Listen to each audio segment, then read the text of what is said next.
बिल्कुल संभव, बहुत शुक्रिया आपका जुड़ने के लिए और इन अपडेट्स के लिए। वक्फ बिल लोकसभा और राज्यसभा से पास हो गया है और अब राष्ट्रपति के पास भेजा जाएगा। राष्ट्रपति की मोहर के बाद वक्फ बिल कानून बन जाएगा। हालांकि विपक्ष अभी खिलाफत करने में जुटा हुआ है और सियासत भी जारी है।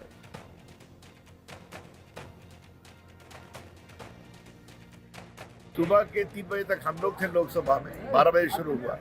सुबह के 4 बजे तक थे राज्यसभा में। इतनी लंबी बहस तो मैंने देखी नहीं है। खूब चर्चा हुई, आप लोगों ने देश में दिखाया, टीवी पर देश ने देखा। लेकिन बहुत विनम्रता से मुझे सोनिया गांधी से एक बात पूछनी है कि आपके पुत्र राहुल गांधी क्यों नहीं बोले और आपकी बेटी आदरणीय प्रियंका जी हाउस में क्यों नहीं आई, ये भी देश जानना चाहता है। हमारे साथ बातचीत करने के लिए मौजूद हैं पप्पू यादव। पप्पू जी, लोकसभा का बजट सत्र खत्म हो गया है, 118% कह रहे हैं प्रोडक्टिविटी रही है। भैया बिल्कुल बहस तो होती है, स्वस्थ बहस होती है, अपनी बात रख पाते हैं, स्पीकर कोशिश करते हैं कि बात करने का, लेकिन विपक्ष को बहुत तवज्जो नहीं मिली। विपक्ष का रेस्पेक्ट बहुत नहीं है। स्पीकर को हमारा चेयर अच्छा है, बुरा कभी नहीं कहा जा सकता है कोई भी स्पीकर। हमने बहुत सारे स्पीकर के साथ काम किए देखे हैं। हमने देखा है सोमनाथ, हमने देखा है संगमा, हंसते खेलते सबको साथ ले चलने।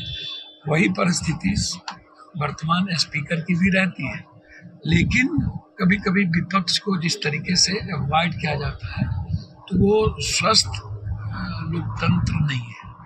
लेकिन निश्चित रूप से अपने अपने क्षेत्र की बात उठाने का, फर्स्ट टाइमर को उठाने का, हर मुद्दे पर स्वस्थ डिबेट का परंपरा रही है और स्पीकर ने सदन को संचालन अच्छे से किया है और सदन अच्छे से चला। इस सेशन में हमने देखा कि वक्त बिल पास हो चुका है, तो बिहार में जो आगामी विधानसभा चुनाव उसमें मुस्लिम और ये, क्योंकि राज्यसभा में मैंने देखा कि कांग्रेस के लीडर्स ने नीतीश कुमार को लेकर के कहा है कि इसका सबक सिखाया जाएगा। नहीं, निश्चित रूप से नीतीश कुमार को सबक, नीतीश कुमार के कोई सबक उन्हीं के दल के लोगों ने सिखाया। कोई सबक क्या सिखाएगा?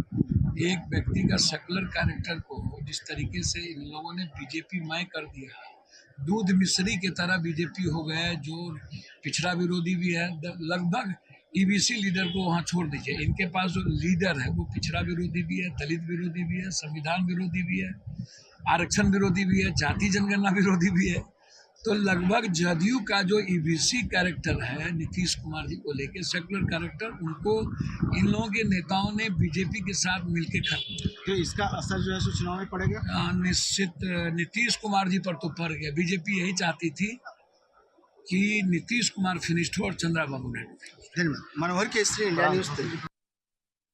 वक्फ अमेंडमेंट बिल को दोनों सदनों से पास कराने के बाद अब भारतीय जनता पार्टी और ख़ासकर उत्तर प्रदेश के इस सूबे के मुख्यमंत्री हमको, हमारे जैसे लोगों को हाउस अरेस्ट करवा रहे हैं। आज भी मुझे इन्होंने हाउस अरेस्ट किया। कल रात से पुलिस मेरे घर पे आ गई थी और जिस तरीके का इनका तानाशाही का रवैया है, इस रवैये से कोई डरने वाला नहीं है। ये देश न्याय और से चलेगा, कानून से चलेगा और संविधान से चलेगा।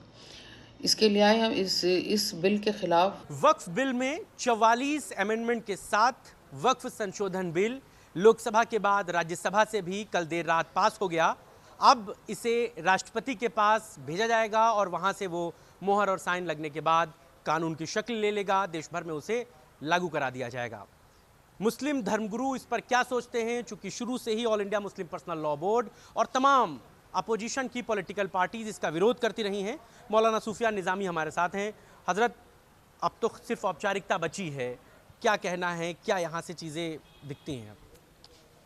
देखिए, ये अफसोस है कि वक्फ अमेंडमेंट बिल लोकसभा में और फिर राज्यसभा में पास हुआ और जो एतराज़ात All India Muslim Personal Law Board ने या हमारी मुल्ली तंजीमों ने उठाए थे, जो 44 अमेंडमेंट किए गए, उसमें जो एतराज़ात हमने किए और जिन शिक्कात को दूर करने की बात कही, जिन दफ़ात को बदलने की बात कही गई, उन तमाम चीज़ों को नज़रअंदाज कर दिया गया। हमने वक्फ बाय यूज़र के खिलाफत की और उसके बाद जो वक्फ के सर्वे कमिश्नर या एडिशनल सर्वे कमिश्नर की जो ओहदे होते थे, पोस्ट होती थी, उसको इस एक्ट में ख़त्म कर दिया गया। तो एक मायूसी है हमारे दरमियान कि हम इस मुल्क के शहरी हैं और हमें कॉन्स्टिट्यूशन ने अपने मज़हब पर अमल करने की पूरा आज़ादी दी है और इख्तियार दिया है, लेकिन उसके बावजूद भी हमारी राय को, हमारी बातों को नज़रअंदाज करके अक्सरियत की बुनियाद पर यह बिल पेश किया गया है, जो निहायत अफसोस का मकाम है।